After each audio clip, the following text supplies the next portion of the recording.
The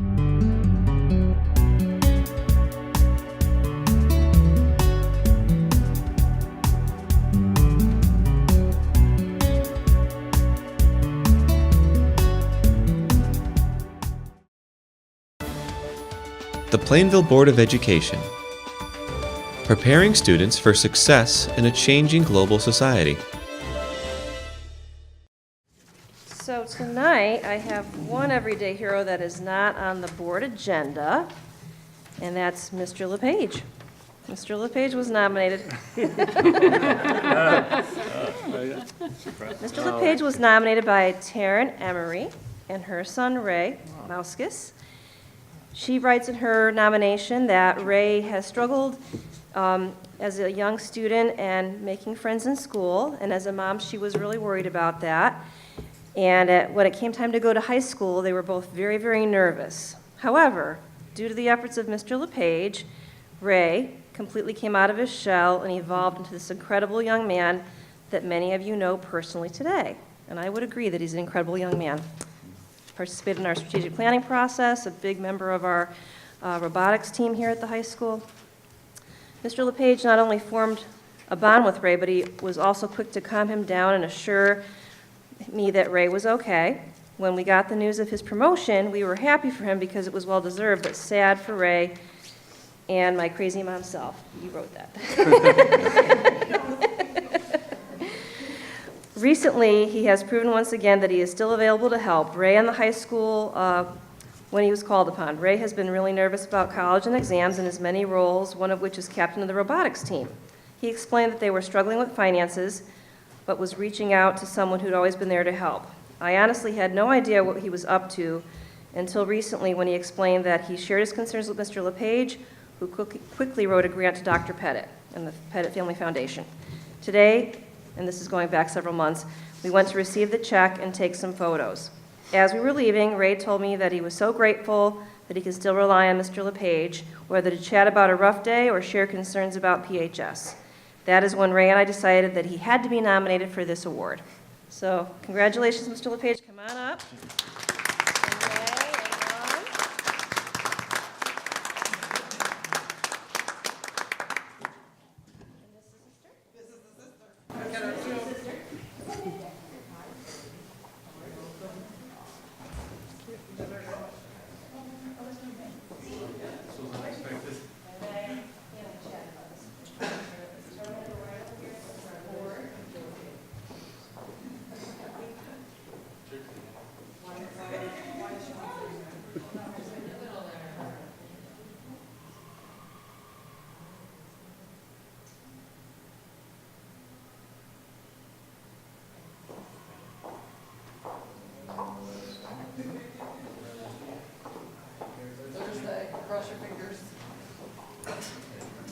All right.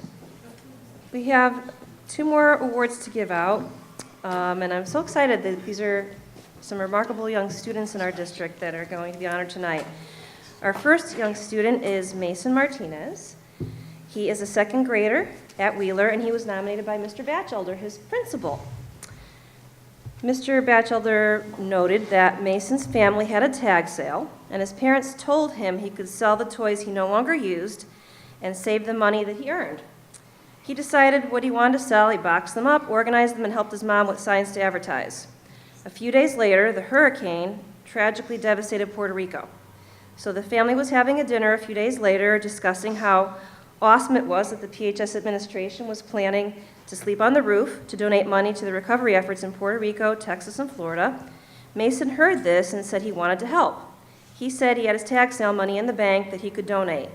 His parents asked him how much he would donate, and he said all of it. Mason Martinez is an everyday hero for donating $225.75 that he earned from selling his old toys to help victims recover from the hurricane. So congratulations, Mason Martinez.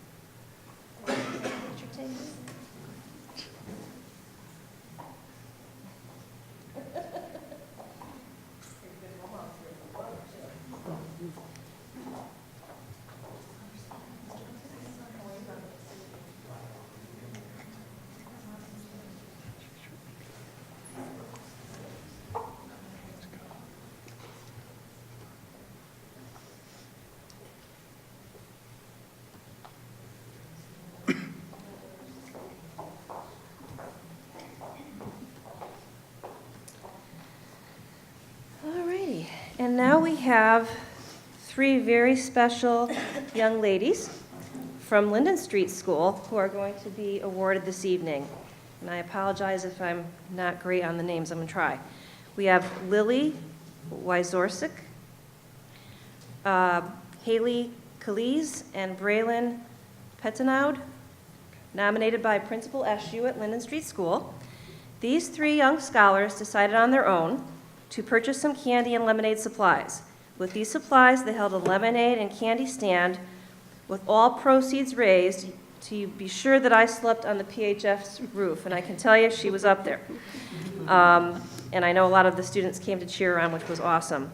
The girls, they wanted to use the money to help schools and children in need due to the flood. The girls raised over $150, and we're so proud to contribute positively to our greater community.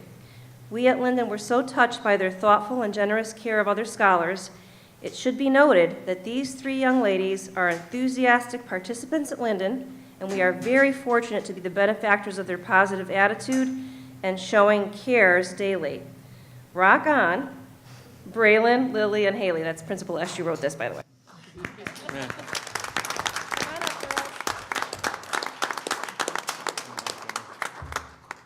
You can bring your moms and dads too if you'd like. So which one is Lily? And you are Braylon. So pretty. Come on up, moms and dads. Very, very proud.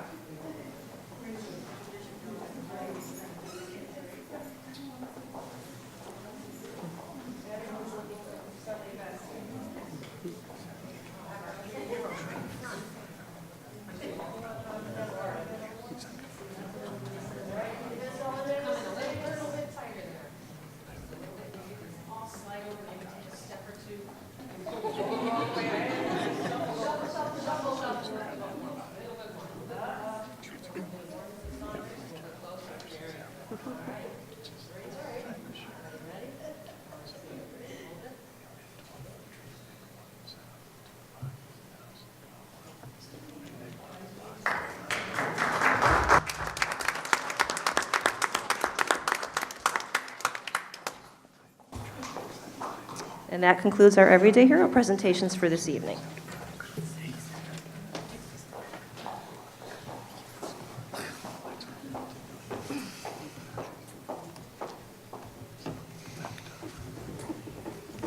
Okay, next we have a motion for a set of minutes.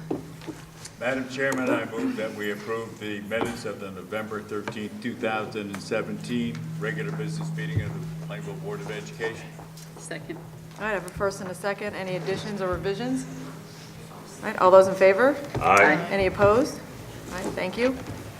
Next, we have citizens' comments. Anyone wishing to speak to the Board of Education can step up to the podium, state their name and address. Anyone? Mr. Kislik?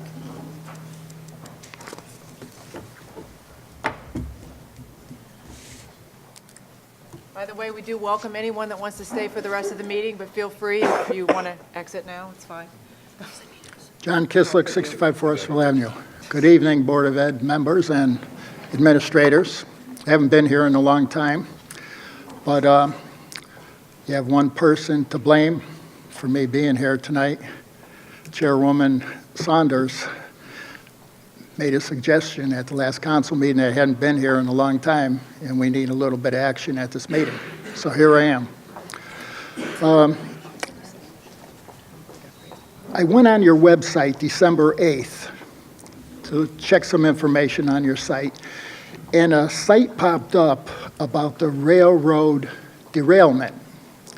And when that happened, I couldn't go any further into your site until I clicked on the box that I had seen this notice.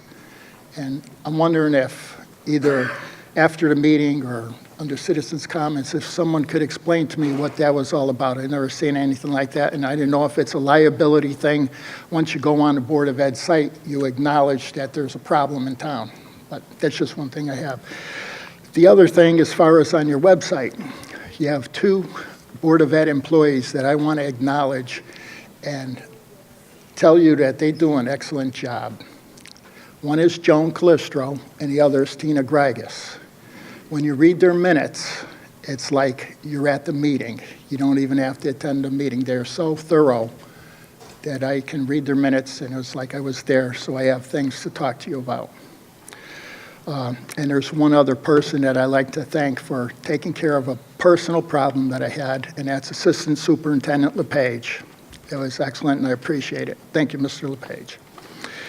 I know you had 2 prior meetings tonight, and one of them is trying to save money, and the other is on Wheeler. I want to touch on both of those. One of them for saving money. This is me, my personal opinion.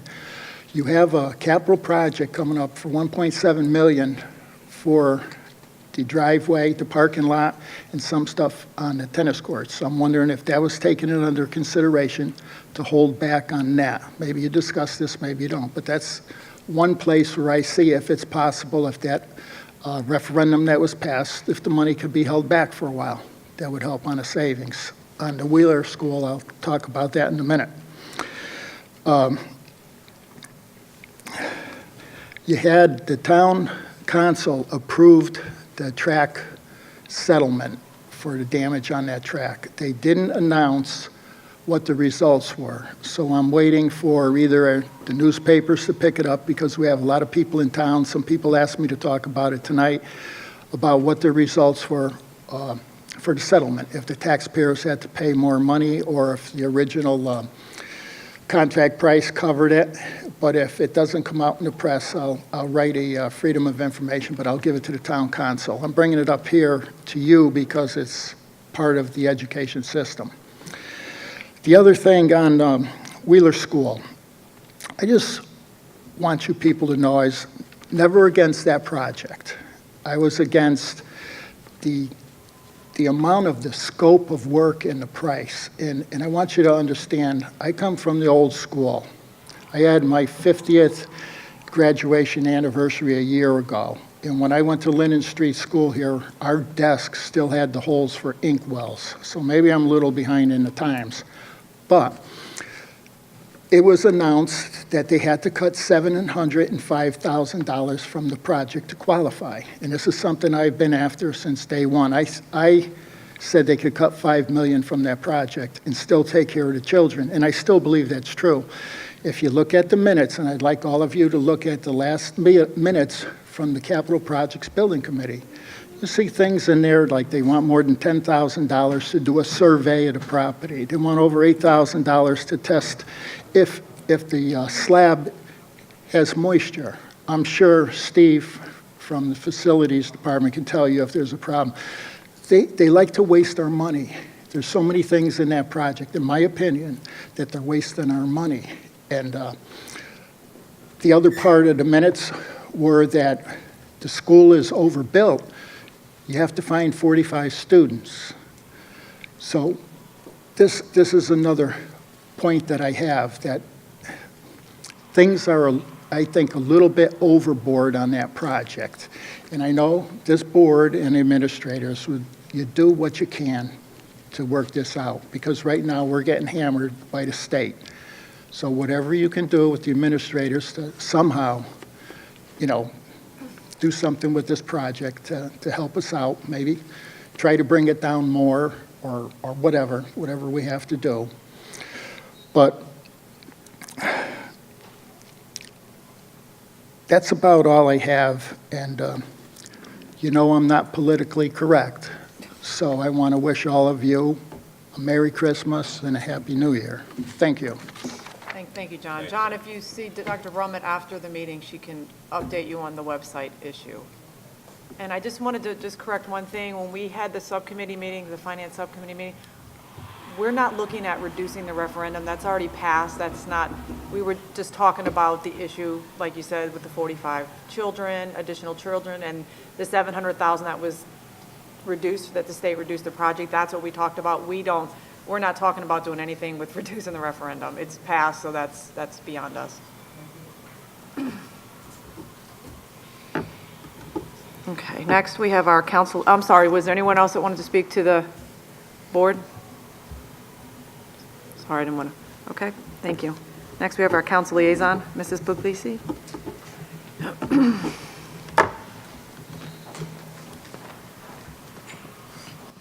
Good evening, Kathy Puglisi, 50 West Broad Street in Plainville. I have a few items from our last meeting that might prove interesting. Recently, the Town Council was notified by the Department of Economic and Community Development that we were awarded a $200,000 grant for funding under the Remedial Action Redevelopment Municipal Grant Program. What this is the town of Plainville will be able to perform a Phase 1, 2, and 3 environmental study of the White Oak property. If you're not familiar, this is a piece of property in the center of town. It's 14-plus acres. It has been abandoned and unused for a number of years. The town has been speaking to the owners in regard to some back tax issues. The value of the back taxes currently stand at $660,000. The value of the property is certainly greater than that. Once the extent of the contamination is known, the town may be able to access cleanup grants as well. To date, we do not know what the unknowns are related to the potential site contamination, which has resulted in the property remaining vacant for many years, even though there has been a number of inquiries of private folks interested in it. The question of contamination has pretty much forestalled any of those talks going forward. So the hope is that the Town Council, with this grant that we were able to secure from the state, will help move some of these things along and at least answer some of the questions in regard to the condition of that property. Right now, the property value is currently assessed at $1.07 million. Certainly exceeds the taxes that are owed on it. But again, not to be repetitive, potential buyers are probably unwilling to take the risk of developing property with unknown contaminants on the site. So the town is continuing to pursue interest in that property, trying to make it a marketable piece of property. It is a very, it's in the center of town. It is a very visible, large tract, which could potentially have some wonderful development opportunities. But before that can happen, we certainly have to understand what's involved in terms of remediating that. One other thing the Town Council took on its agenda Monday night last is the council will be having a public hearing on the dog park on January 2nd, 2018. The purpose of this is to seek comment on recommendations to allow the dog park committee to use town-owned land located at the end of Norton Place Extension for use as a dog park. This is property that the town of Plainville owns. It was part of a buyout when there was a Storm Sandy flood, and the property owners were able to sell their homes with the help of federal FEMA money as well as a portion of state money. The town took over those properties. Those homes have been demolished. There can be no further residential development at that site. So it's a possible location for a dog park. There has been both pros and cons to the site, and we're going to have a public hearing and get a pulse of the community and see what people think about that location for a potential dog park. We are also continuing budget discussions to determine a solution to the $1.9 million revenue shortfall, which is in this current fiscal year. This is a very big problem. The state of Connecticut, I should say the governor, along with others, have determined that the funding for Plainville in the current fiscal year, which ends June 30th, will be reduced by $1.9 million. The bulk of that money comes from the ECS grant. The biggest problem that our town is looking at is there is no time to make up this kind of money in the current fiscal year. A $2 million reduction in anticipated revenue is a problem for the board, it's a problem for the town council, it's a problem for the taxpayers. What we're doing at this point in time is looking at everything we can on the town side, whether it's leaving unfilled positions vacant for the rest of the year. We are looking at some capital items that may not be purchased that were in the budget to be purchased. We are looking at a potential tax increase, which would really be most unfortunate to the taxpayers of Plainville, halfway through the year to have to absorb a tax increase. So at any rate, there's a lot that's going to be happening, that continues to happen. We are in constant dialogue with Superintendent Brummett, Board of Education members, to try and make sure we all understand where we're all going to end up without too much damage to anybody. This is an arduous process that nobody enjoys going through, but I'm sure we'll all learn something going forward. So that continues on. And in conclusion, I would like to wish everybody certainly a Merry Christmas and Happy Holidays.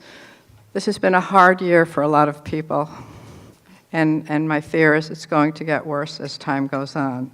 However, I do believe in half full versus half empty glass. I hope the new year will turn things around for individuals as well as for our state, and most especially for our town. So keep a good thought.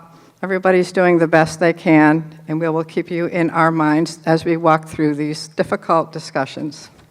Thank you very much, unless you have questions for me. Does anybody have questions? Thank you very much. Thank you. All right, next we have the superintendent's report, Dr. Brummett.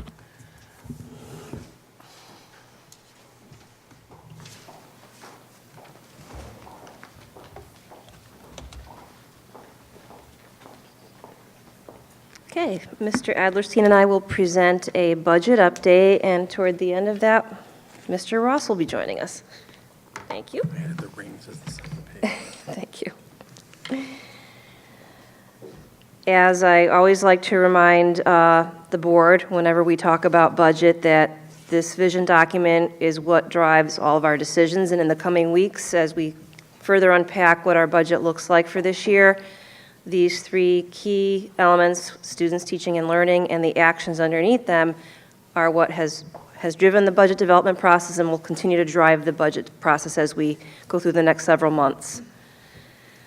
Just as a matter of an agenda for this presentation, we're going to talk briefly about some background information relative to the budget, our current budget status. We'll talk about our capital plan, enrollment projections, and some preliminary financial information. As a way of our budget background, I wanted to remind the board that we have maintained, I think this is a credit to the board as well, maintained a very fiscally responsible budget for the past 7 years. We've had average increases of about 1.15%, even in the face of contractual increases that were around 3%. By contractual increases, I mean teacher contracts, union contracts, of all of our bargaining units for that matter.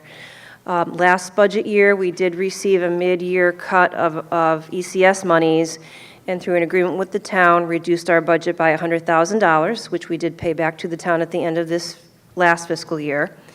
And it's also important to note that of all of our increases last year, 1/3 of our budget increase last year was due to health insurance. We increased that by 6% because we felt, with advice from the town, that the health insurance fund needed to have more money involved, so that is where we went up $222,000 in our health insurance account last year. This year, we're trending to be on budget. As we've talked about both in district with the Board of Education, we are in a very hard budget freeze right now, and only essential spending would be allowed. That will allow us to really keep a close eye on line items that we possibly could reduce should that be a request from the town. And we, as Chairwoman Puglisi mentioned moments ago, we are in constant contact and have worked collaboratively to try to come up with a reasonable reduction that will allow us to keep our programs going, but at the same time acknowledge a rather significant and unheard of cut from the state mid-year. I want to go back to that.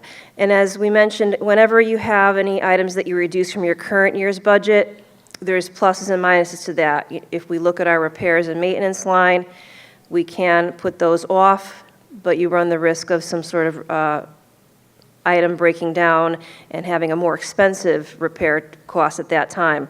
Similarly, with instructional supplies or other supplies that we might put a freeze on this year, it could cause those items to be more in demand next year. So anything that we come up with this year has both a plus and a minus to it that we just have to keep in mind as we make these very challenging decisions. Out of the gate for next year, and this again presents a challenge for us, is if we were strictly to look at contractual increases, and if we were to simply look at keeping or putting another percentage increase of the health insurance at 6%, we would already be out of the gate at a 2.85% budget increase. And again, that's not adding programs, that's simply maintaining our current program and maintaining another increase in health insurance. As we continue to monitor the health insurance very carefully, we're self-insured, so we have to continue to look at the health insurance fund in cooperation with our town counterparts. So that would be what we're looking at right now. Obviously, in the current climate, we would be looking to not come out with a 2.85 budget increase, but that'll take some very careful planning on our part. And now I'll turn it over to Mr. Adlerstein for some other information. So we talk a lot about the budget in Plainville. We don't get a lot of opportunity to look at the budget in other towns, and that's what this slide does. It's a graph of 166 districts across the state, and the bars are expenditure per pupil in 16-17. It's the last data available. Not every town's listed. Every town is here. There's a bar for every town, just there wasn't enough room to fit the name of every town. Where the blue arrow is where Plainville falls. And so Plainville is in the bottom quadrant of cost expenditure per pupil, ranking 130 out of 166. And another way of saying that is there's only 36 districts that cost less per pupil than Plainville. So what this slide says to me is that taxpayers get a good value for their money from the school system in Plainville. Is next one mine? Yeah. It is. Still going. So this is a slide from last year. You actually, if you were on the board last year, around this time, you saw this exact same slide. It's a long-term trend of the ECS grant money that Plainville has gotten. And you can see down at the bottom or in the middle of the slide, the amounts each year from 1990, $4.6 million, all the way to 2016, $10.4 million. And at that time, we were concerned because there was a $100,000 mid-year reduction to the Board of Ed that you recall at that time. The only thing I added to this slide since then is I changed that little caution from the $100,000 reduction to a big lightning bolt, because what we've learned since then is beyond the $100,000 reduction, we're facing a significant ECS grant reduction. And that brings us to what we're facing right now. And so this slide looks at the ECS funding overall through all those 166 districts. And in fiscal year 18, the year we're currently in, after holdbacks, all districts, the whole fund from the state is reduced by $89.3 million. And that was done not by a formula, but first by reducing all non-alliance districts by 5%, and then coming back and doing a holdback that we just, in November, an additional holdback of 8%. So a total of 13% of ECS funding across all non-alliance districts. When you look forward to fiscal year 19, or even the rest of this year, nobody really knows. The state situation is still shaking out. Right now, with the legislation passed, what's on the table is that funding to go back up $88.9 million. Now, of course, everybody's speculating what will happen. Nobody knows, but that's what's on the table right now. And so two things. One is in fiscal 18, it was distributed without a formula, just a 13% reduction across districts. And in fiscal year 19, it's distributed using a formula. So the two things are, one is the total ECS funding on the left that I just talked about, that pool of funding, but two is what happens with the formula. When that formula kicks in, how does Plainville look? And let me just describe that briefly. What you see, that little, it looks like a key, but the little blue part of the key is what actually happened. The bottom part of that line is the 13% unexpected reduction that was off formula. The red line is what we had expected. And in fiscal year 19, there's a new formula, and if you do the calculation for Plainville, our ECS grant would be $12.7 million. Right now, we've gotten in the past $10.3 million most recently. And so to go from 10.3 to 12.7 would be a good thing for Plainville. What the legislation says is some districts are going down and some districts are going up. So what the legislation says is let's phase that in over 10 years so it's not too much for any one district. And that's why there's a long tail on the thing that looks like a key, because just using all the current assumptions and phasing in that ECS grant, that's how we would go up in Plainville. So just real quick recap is when you look at the total ECS money being put in the fund, there's a risk, and it's the same risk for all 166 districts. But when you look at the distribution of funding, some boards of ed are meeting right now talking about their line going down, and what are they going to do about that? And that's the best case scenario. Our best case scenario is a lot better than some of those other districts. And I think it's back to you. Over to me, thank you. All righty, so I wanted to update the board as to where we stand. I want to take this opportunity to thank our administrative team. When we started the budget process over a month ago, I had advised that we wouldn't be adding anything new unless something were to be taken away. So any programs or enhancements this year will only be at the offset of something going away. So in the coming weeks, we'll talk about what that really looks like. But as you can see by this calendar, we have already met with all administrative members, and they all did a very thoughtful and thorough job with their budget. And Sam and I thought it was important to push this up a little bit this year. At this time last year, we were still conducting these meetings. As of right now, they are all completed, and I will say our administrators did a wonderful job. This is our very detailed budget calendar, which envelops about 3 months' worth of time and planning. As you will note on the calendar, all the administrative meetings have been completed. Tonight, during this board meeting, we had a facilities and a finance subcommittee completed before the board meeting started, and we're now in our regular board meeting. Going forward, we have about 2 more months' worth of budget meetings. Tonight, we also scheduled a January 4th Finance Subcommittee to further talk about the capital plan and any reductions that may come our way. So we plan to take that up again on January 4th at 6 o'clock at night. At the January 8th regular board meeting, we would need to approve our capital budget for the year. And then in subsequent meetings, we have collaborative meetings with the town council about just state of the town and our budget development process. And then at our January meetings, we start looking at the current budget that we're proposing and where it stands and how it aligns with our goals and how it aligns with our fiscal projections.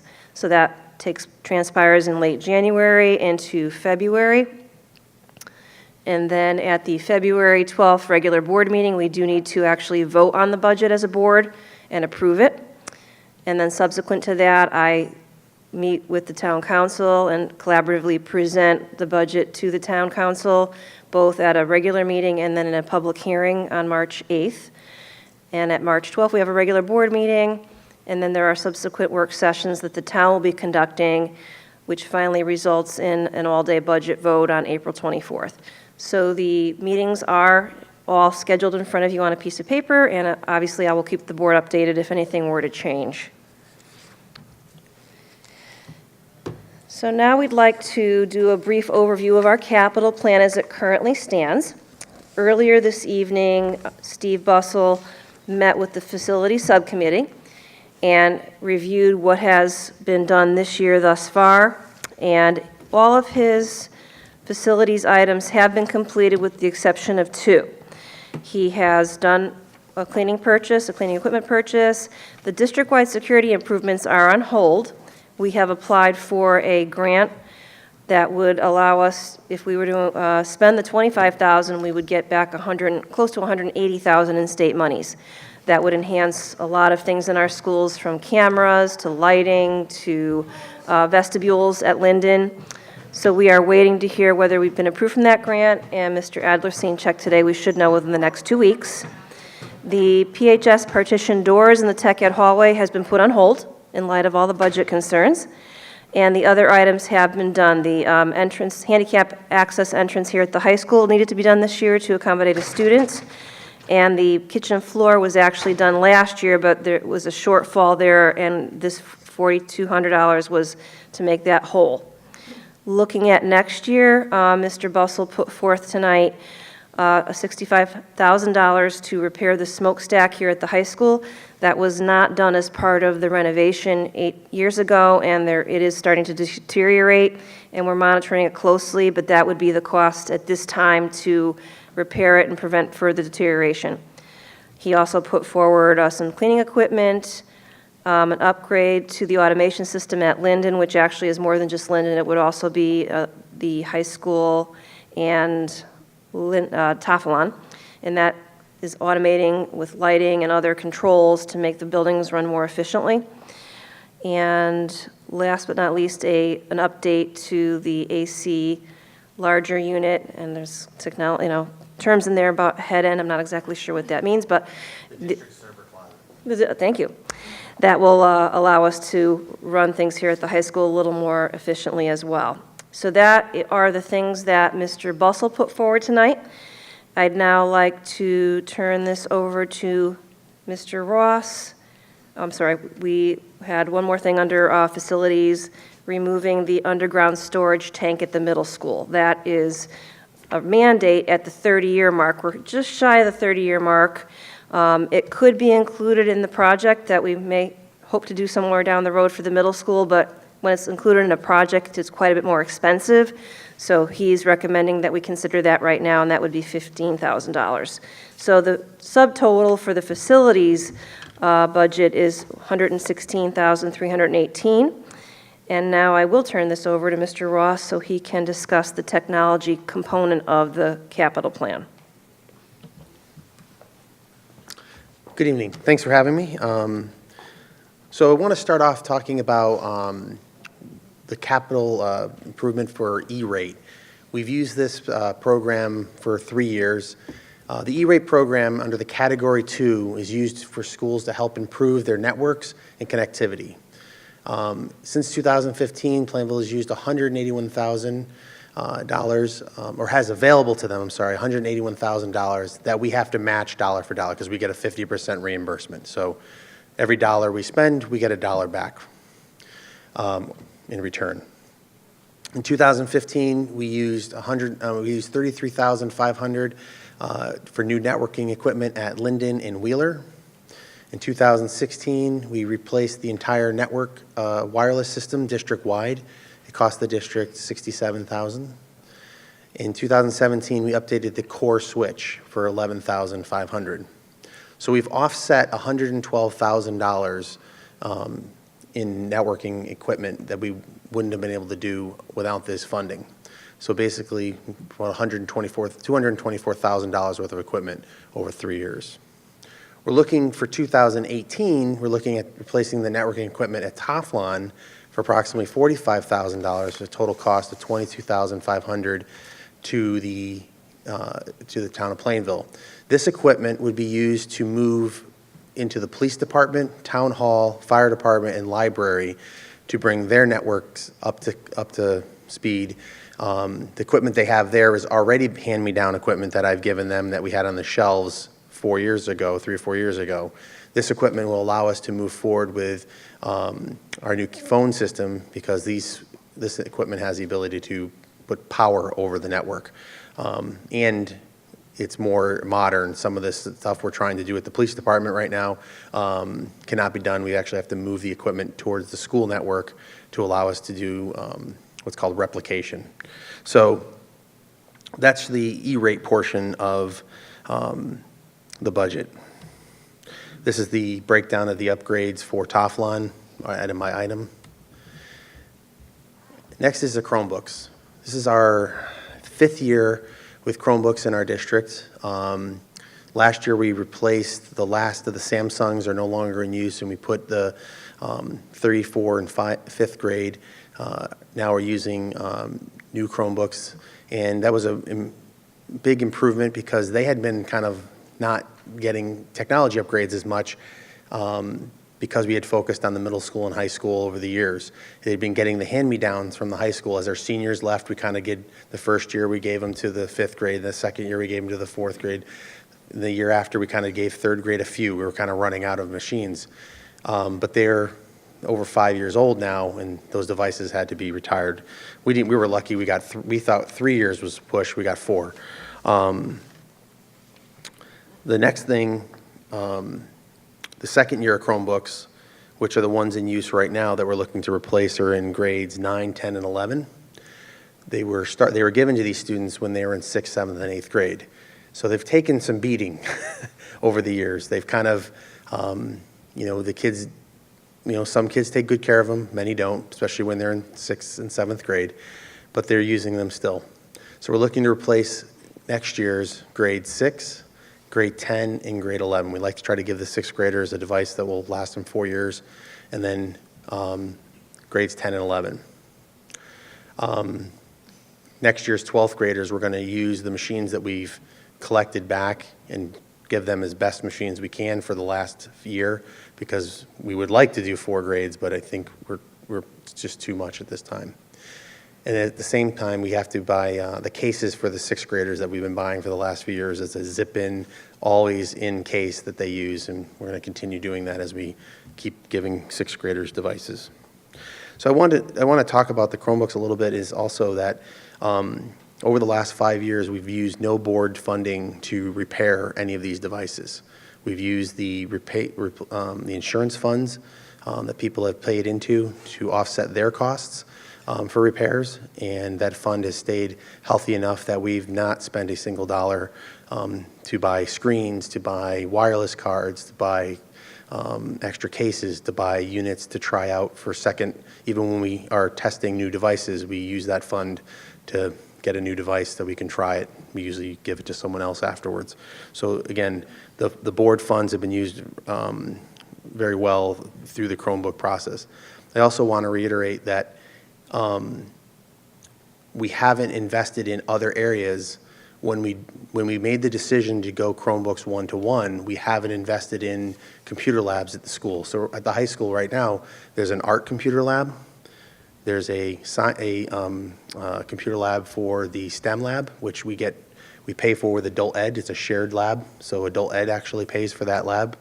And then we have Dave Gagnard's lab, the communication lab, that we are actually pushing off this year, any new devices there.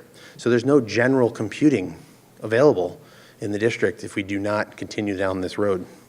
The middle school has no computer labs other than the STEM areas at this point, and we've only got one new one. We've used the machines. Todd Helming can attest to the machines we're using in the music lab. Those were bought during the high school project 10 years ago almost. They're 2009 machines. We're still using, we're trying to keep them going. The devices we purchased over the year, the teacher laptops last year, and we talked earlier in our capital overview, we've used all those devices, again, are in place in the 1st and 2nd grade. So we're getting over 10 years out of all of these devices.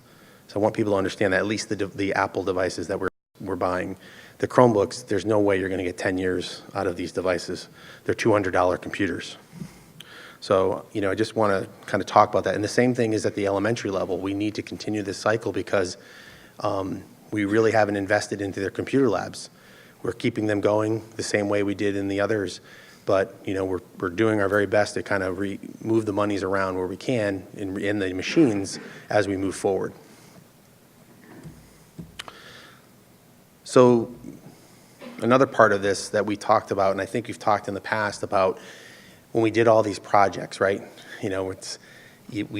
High school, Linden, and Toflon, when we did those, we received a lot of funding for technology in those programs, especially infrastructure such as projection and interactive whiteboards. Well, we're at 10 years now at the high school, and we're looking at projectors and interactive whiteboards and things like that, and we're looking at replacing those. We spoke about it last year for this year's capital. Like I said, it's currently into our 10th year.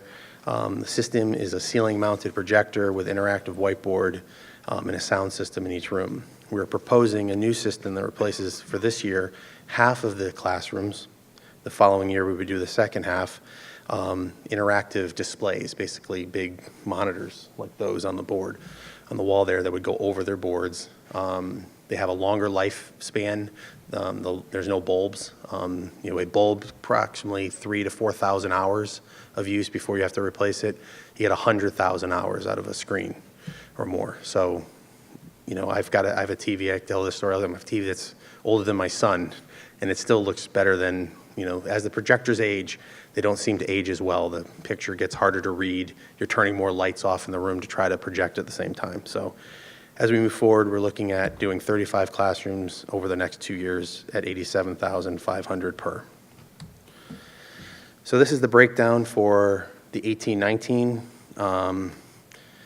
So the Chromebooks, the network upgrade, 50% reimbursed through E-rate. And again, this is I didn't tell you this part, this is our fourth year using it. We had, 300,000 or 180,000 that we would get. We've used somewhere in the range of 112. There's $23 million not used in the state of Connecticut alone in the E-rate program. We're one of the few districts that has utilized it because of we've been able to get the matching funds to do it. That's the holdout that a lot of districts have. And I also wanted to talk about that real quick, is that projection is based on $150 per student for over 5 years. That's how they came up with that money that we were available in the E-rate program. And that's their understanding that, for a school size with this many kids, approximately $360,000 a year over 5 years should be spent to maintain your networks alone. And by this fund, we've been able to do that approximately. So again, we talk about the cases and the projection for this year with a total of $223,400 for the capital next year.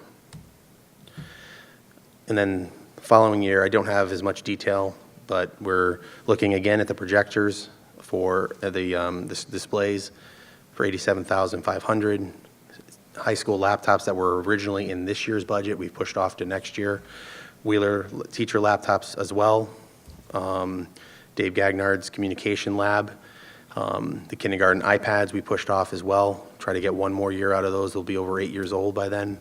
And then again, our yearly Chromebook will be down to about, we only need 2 grade levels for that year. I've done a projection out almost 9 years with rotations in trying to figure out how we would do this, with the Chromebook rotation. About 400 devices we would need the following year. So those are our numbers for the next 2 years.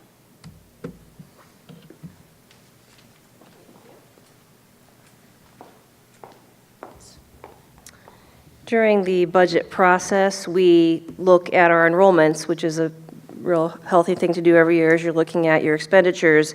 Additionally, this year, we were asked by the state to look at our enrollment specific to the Wheeler project. And just for clarification, the building is considered too large for the number of kids it has, but that's because back when it was renovated in the early 90s, the auditorium and the music room put it at a high square footage, which was approved at that time, but is now different from today's standards. But nevertheless, we had to look at enrollment, and Mr. Adlerstein was able to do that in-house and save the district about $4,000. So I will turn it over to him. So what I'm going to show you is just our overall enrollment projection, and I'm going to compare what we came up with last week, 2 weeks ago, to what was done in 2012. The last time our enrollment projection, an official enrollment projection was done for the district was 2012. And so the first thing I want to do is just big picture, look at the number of residents projected by the state in Plainville. And the bar looks pretty steep, but if you look at the numbers, it's really not. It's the projection of population in Plainville over the next, between now and 2025 is roughly staying flat, going up just a slight amount. And so we take that into consideration when we do our forecast.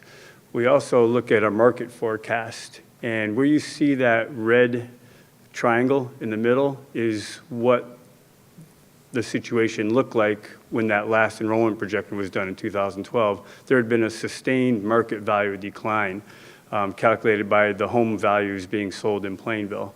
And so from 2008 through 2012, that's what was looked at, and that's what they were putting into their forecast in 2012. Well, since then, we can see there was a long flat period, and now we're looking at a slight increase, 2.7% increase in home value sales based on this Zillow report, and looking forward over the next year. Right now, there's about 120 homes listed on the market, and the projection again would be a slight rise, 2.7% in home value.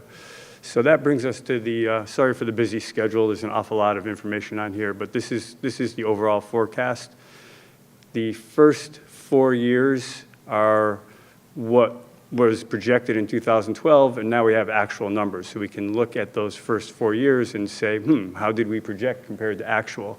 And we ended up being higher than actual by, between 10 students and 150 students in the past year.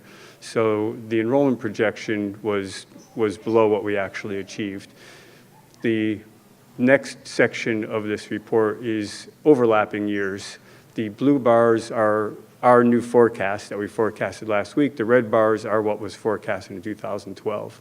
And so just continuing the trend that we have now achieved over the past 4 years, looking forward over the next 10 years, we're just continuing that out. And we're still projecting a slight decrease in enrollment, just not to the extent that was projected in 2012. And in doing this forecast, we pretty much use students who are in district. There's a calculation called persistency, which is just looking at the students that are in district, applying some factors, and just forecasting them out in the grades they're in, taking into account a few other factors. So just overall, what we see is that the decline isn't what we feared in 2012, and in fact, we believe we have the ability to have a few levers to offset some of that with either choice students. The preschool certainly helps. The declining trend in magnets all have potential to, weren't taken into account in this forecast, all have potential to positively impact this when it comes to enrollment. Dr. Brummett. Thank you, Mr. Adlerstein. I know that preschool has been a prime topic of discussion, and we do think that the preschool could end up attracting more people to Plainville. Case in point, this year, in our first year of full week, full day preschool, we have more children in preschool right now than we do kindergarten by 21 students. And I think running a program like this attracts people to the town, I really do. Time will bear that out, but I think that's what we're looking at right now. And I want to remind the board that when we first developed our preschool model, we looked at a lot of research, and it's irrefutable that children who attend a high-quality preschool, of which we believe ours is, are more likely to have more positive outcomes well into their adulthood. This particular study, called the Perry Preschool Project study, looked at numerous factors, and these were children who had preschool of high quality, and then they followed them until into their 40s. And these students turned out to have fewer issues with legal problems. They earned quite a bit more money than children who hadn't gone to a high-quality preschool. They graduated high school at a higher rate. They had higher academic achievement and higher homework completion, and they also did better on overall achievement and intellectual ability tests. So there was a lot of, and there's other things we didn't include up here. They're more likely to have a higher paying job. They're more likely to own their own home. This is irrefutable evidence of the importance of preschool. Mr. Adlerstein mentioned moments ago that, we look closely at our open choice enrollment, and that continues to, it went up a little bit this year. We also look at our magnet students. We really think an important facet to this puzzle is not only for us to maintain our open choice program, but to make sure that we're letting all of our parents know about the value and all the services we have here in Plainville. When children do go out to a magnet school, and this is a state statute, we have to pay tuition. So, and it varies, it's probably about $5,000 a year per student, and each year we average about 40 or so students who attend magnet schools. But what we've noticed is they do a lot of times come back to the district. I think they find that, some of the things that attracted them to the magnet schools don't always hold true for a long period of time. So we're making an effort as a school district, too, to make sure our kids, when they're at those transitional years, going from 5th to 6th grade or from 8th to 9th grade, that we're giving them some of the real important highlights of what we have here in district. We're doing a concerted effort, particularly at the high school. We've got a student, Mr. St. Lawrence, who is producing a video for us to highlight all of the services here at the high school. And when we do our 8th to 9th grade transition this year, we're going to really highlight all of the things that kids will benefit from if they attend Plainville High School. And we'll continue to do that at the other grade levels as well. And again, just drawing everyone back to our vision statement that everything we talk about, and you'll hear me say this throughout our budget process, ties back into the goals that we have for our kids, and ultimately making them learn at high levels and be very engaged in their learning process. So now we'd love to entertain any questions that the board may have relative to this presentation. Does anybody have any questions for Dr. Brumett or Sam or Kevin? Wow. Okay, that was a lot of information in my little head. I do have actually a couple of questions, follow up with things that Kevin you there. Did you say the cases for the 6th grade that are in the 2019 request? I'm just curious, are they replacement, are they new, or They roll up with the kids, so once they stay on the device, so we had tried it 2 years ago with the first 6th grade, now this year they're in 7th. This year we bought 6th and 8th, so now those will all move up, and we need to keep buying them for the 6th graders coming in as part of the, kind of the package for those students getting their Chromebook. Those cases have also proved very positive, have they not, Kevin, as to the reduction in damage to the units? It helps. I mean, anything, they're in the case that stays in there. It's a little more protected around the edges. And, it was kind of getting the 8th graders to put them on their device took a little effort this year, but we're getting there. Hopefully we'll get them up to high school too. So unfortunately, they came in a week after school started, so we had to kind of like give them, had nothing for a week, and then we got them their device. But yeah, they helped. question about the E-rate? For some reason in my head, I thought there, and maybe this is Sam or Maureen as well, I thought there was some danger about that grant money. Have you heard anything negative about it? So we're in our 4th of the 5th year. After 5 years, if it doesn't get reinstated in the same way it is right now, it reverts back to the original program, which had a lot more telecommunication coverage. Phones, I don't think it will, but I don't think the question is, will they fund it the way it is? Again, like I said, I know the state of Connecticut has over $24 million out not being utilized. And there's also another thing in the factor that the state of Connecticut puts in more money than it receives because it's the universal service fund. When you pay that extra dollar on your phone bills and all those other bills, that's what this goes toward. This is for libraries and schools.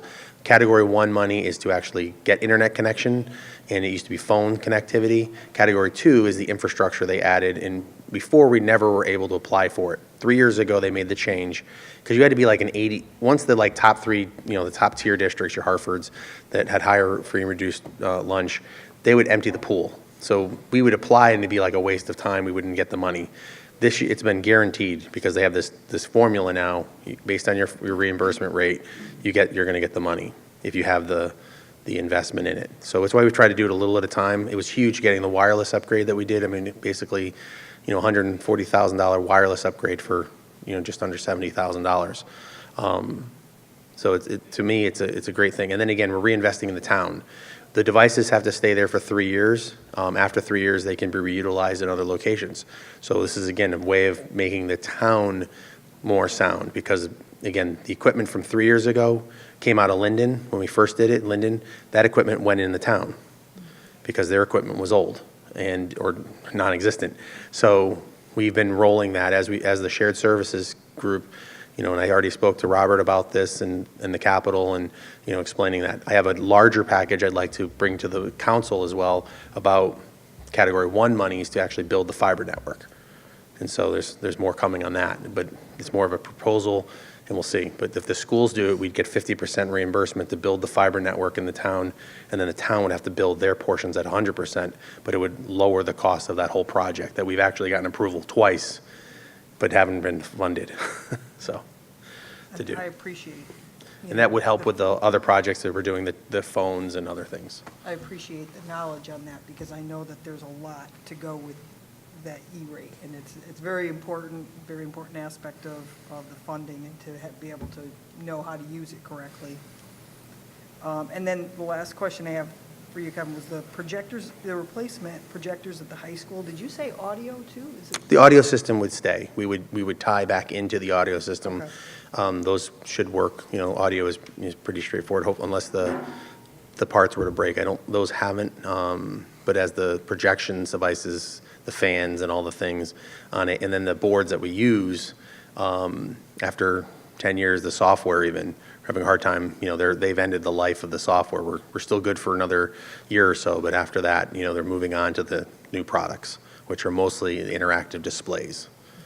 So, Thank you. yep. Just, Dr. Brumman, in regards to pre-K, I forgot about this, but last week at the council meeting, there was a grandparent that stood up and was questioning the policy that we instituted last year in regards to pre-K and the amount of money that's being charged per parent.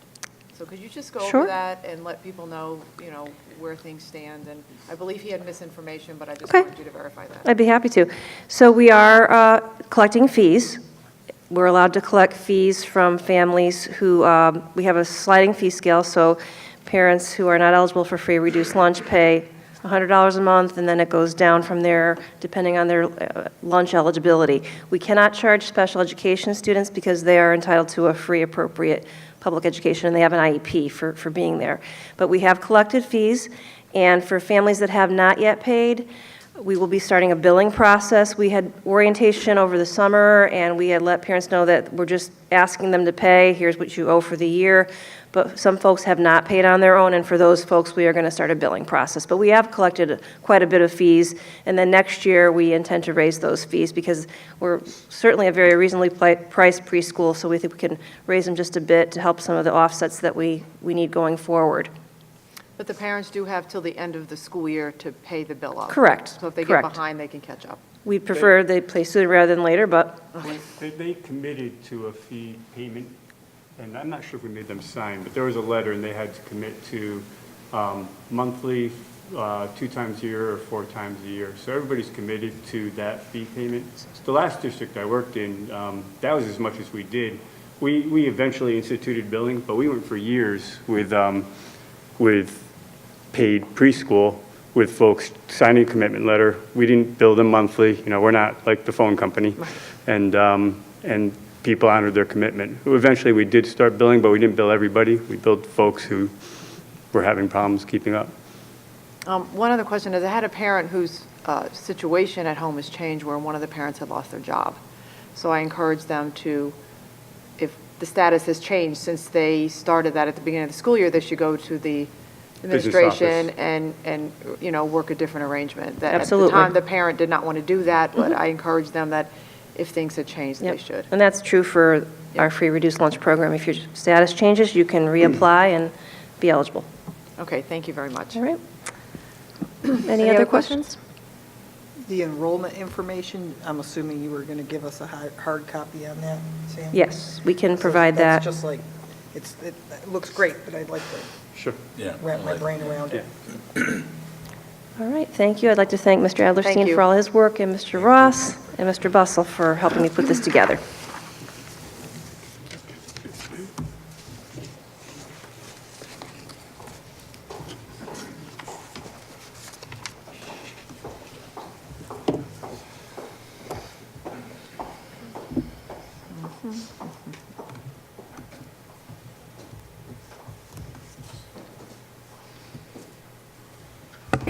So that concludes my superintendent's report for this evening. Thank you.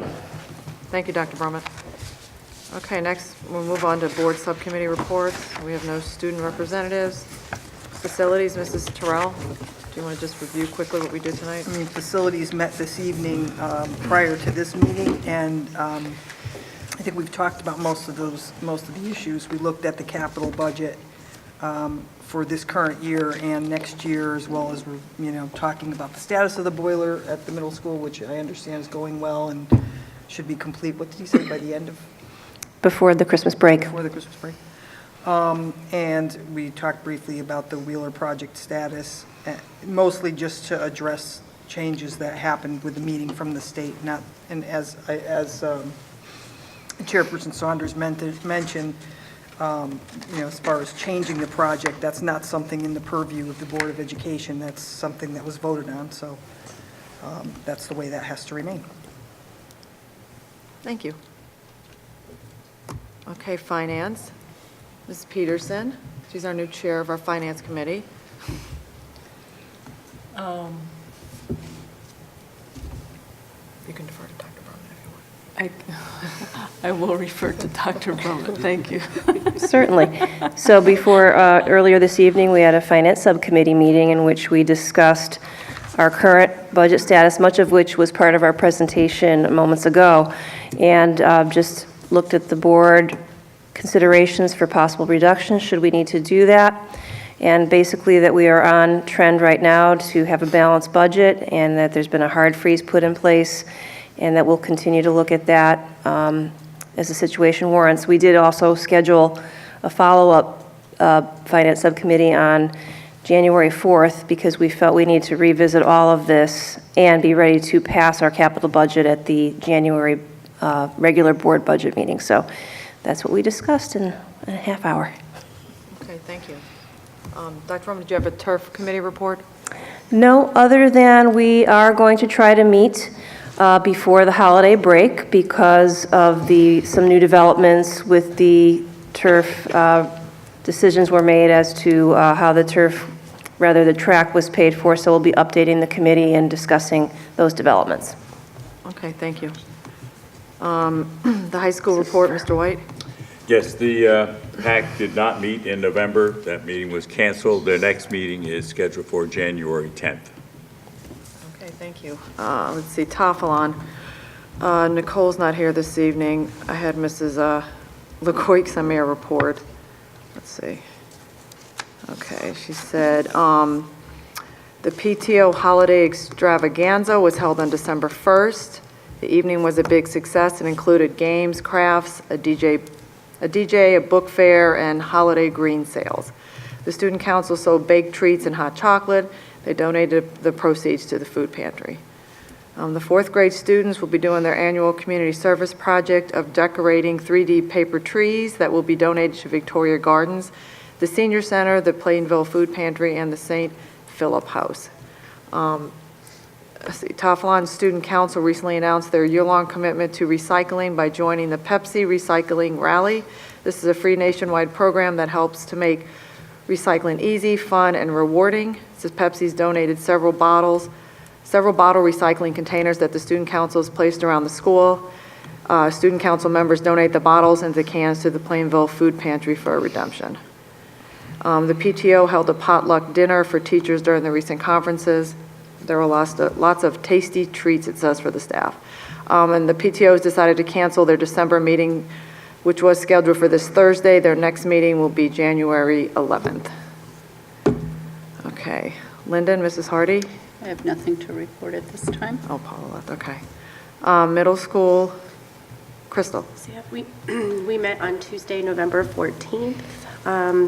We will be getting a check in December for our box top submission, which we submitted $190 worth of box tops. For middle school, that's good. Let's see, we sold and decorated luminary bags for the holiday stroll. We were able to place 24 bags for all to enjoy on the sidewalk for the holiday stroll. And even Mr. Guarmino had one out there. It was kind of cool. And it was just fun to see the bags all lit up downtown. And then I'll just say a few other little things that happened I knew at the middle school. On Saturday, December 2nd, Mrs. Lynch, the MSP librarian, had her annual Barnes & Noble book fair. I helped wrap presents, or wrap some gifts at the book fair, and tips from that went to, tips from the wrapping went to the military mail room to ship holiday cards that they were decorating there at the store. And we also put up a bunch of awesome art pieces by the wonderful, talented artists in the cafe at the bookstore. So it's kind of cool to see their students' artwork. And during conferences last week, Tuesday, Wednesday, Thursday, while I was there selling the luminaries, the student council were busy with a bake sale, and they did that. They raised funds for the Veteran Center in Rocky Hill, and I think it was very successful, those 3 nights. And then the student council is also at the middle school has been very busy in collecting money for the Connecticut Children's Medical Center Cancer Department, whatever you want to call that, with tons of different things. They've done costumes for charity. They did the Halloween dance, Color for a Cure, and then a pajama day, which I believe other schools in the district did that too, for an event for that PJ day for kids through the Connecticut Children's Med Center. And it was quite fun. I enjoyed that morning going into the MSPN morning announcement so that I could see Mr. Guarino in his crazy hair and in his pajamas. I told him I was going to look. It was kind of fun. So there's lots of great things going on at the middle school, and our PTC meets tomorrow at 7 o'clock. Thank you. Okay, Wheeler, their PTO meeting this Wednesday is canceled because they will be decorating for their Winterfest that's coming up Friday night. And as Crystal alluded, Wheeler was one of the schools. They raised over $250 last Friday for PJ Day, where all the proceeds combined with theirs to go to CCMC to support children who have cancer. Wheeler School their vendor fair in November netted $1,100 profit, and Wheeler's held a Grandparents' Day for the last 2 Fridays where grandparents or grand guests could visit their child, have breakfast, and shop at the book fair. And I believe their next meeting, Becky, is it the 4th? Is it January 24th, the 4th Wednesday at 6 p.m.? Okay, at the library. Thank you. Okay, correct counsel, Mrs. Tyrell? There's no December meeting. Okay, let's see. Under the chair's report, I just had 2 things. Number one, I think it's wonderful that, you know, if you notice the theme through all of the liaison reports to the schools, that our children are very, very much oriented to charitable causes, like Mason, to the, you know, raising money for people that lost things in Puerto Rico, for the cancer, for the food pantry. It's a very common theme, and I think it's wonderful that our kids are so oriented to charitable causes at such a young age. So I just wanted to say thank you for that. Also on Saturday, this really isn't a school thing, but the police department in town, in conjunction with the Salvation Army, had a stuffer cruiser, and they were collecting toys for kids, you know, that otherwise wouldn't have any, and I assume maybe some of those children might be right here in Plainville. So I just wanted to say thank you very much for that. And hopefully everybody has a nice, happy, healthy, safe holiday and a new year. Okay, next, we just have unfinished business. We just have those 3 policies for the second reading, so we just need motions. Motion to request approval of policy students' absences and excuses, policy number 5113, second reading. Can we do these all together? Joan is shaking her head yes. And also request approval of the policy students' truancy, policy number 5113.3, second reading, and also for the use of physical force, policy number 5144, the second reading also. All right, can I get a second? I have a motion, a second. Any discussion? Okay, all those in favor? Aye. Any opposed? Okay, under new business, we have board open forum. Does anyone have anything they'd like to share? I'd just like to point out, again this year, the real value, and it really, I think, falls also into culturally responsive education, was the Go Baby Go project that incorporated students from Central Connecticut Middle School and Plainville High School, modifying, working together, collaborating together, and modifying 8 vehicles for children that were otherwise going to be immobile. And it was really great to see the work being done on Friday, and then that really, the icing on that cake was the look on those 8 children's faces as they drove down the 100 Hall in their brand new cars and being mobile for the first time, I think. And there's a gentleman sitting right here who was very active in that program, and to really to see the students working together, collaborating together at 3 levels, I think is a really high point for Plainville Community Schools. And since our student representative is on his way to Australia to play baseball, I would like to point out, yeah, Foster is Australian for a beer.